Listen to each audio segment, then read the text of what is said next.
as we gather this day, there is something so wonderful and so powerful about nestling into this story, of imagining this road that is being traveled by Jesus, this one of rabbi and teacher among the people of Israel, of lifting up his sayings, of inviting them into a new way of living, of gaining a following. There he is, this populous preacher and teacher out on the road, entering into the city of Capernaum, bringing hope to those most in need. And it is precisely lodged, nestled there in Capernaum, that we hear about this centurion. This Roman soldier, very likely ethnically tied to Rome, who has worked his way up, so he's kind of middle management with regard to where he is at in the larger scheme of the Roman Empire and the Roman army.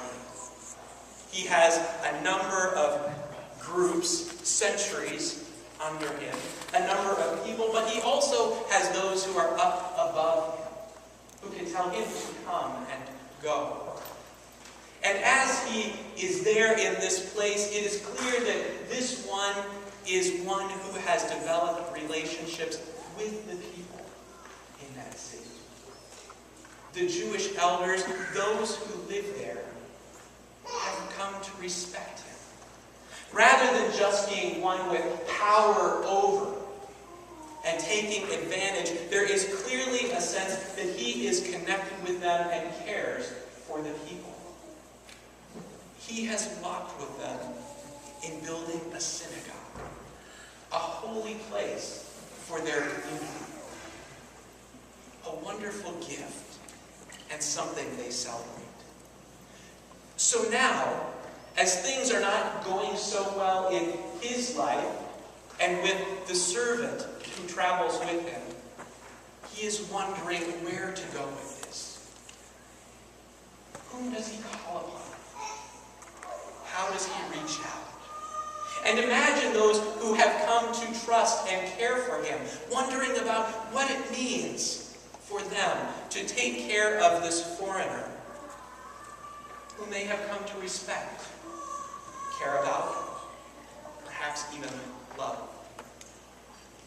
And so they go to find this one who comes among them, teaching, preaching, and offering a word of hope, that he might also be the healer there in their midst. They send out the 911, and Jesus responds. Jesus shows up, going towards the centurion's home, when the centurion, aware of what is happening, says, wait a second. I have used my place of authority. I have used my place of power to call upon one outside of my tradition, to ask for healing in a place where perhaps I am not deserving. The word unworthy. I am unworthy. And recognizing that he has snapped his fingers for this one, just expecting him to appear. And yet Jesus honors a relationship. A relationship among the people, a relationship with the centurion, and God's relationship with humanity, which is profoundly being changed, especially in the Gospel of Luke, where boundary after boundary is being torn down in the hopes that the community might be expanded and that all might know God's grace, God's love, and God's hope. So when Jesus encounters those who have come back, saying, no need, the centurion says he's unworthy, but simply say that the servant might feel. Jesus is stunned. The faith of this foreigner, the faith of this one in authority, that he can make a difference in the life right there. No need to show up. And they go back and miraculously find that this servant is healed, made whole, brought back from the point of death. I've been wondering with this story where we are lodged.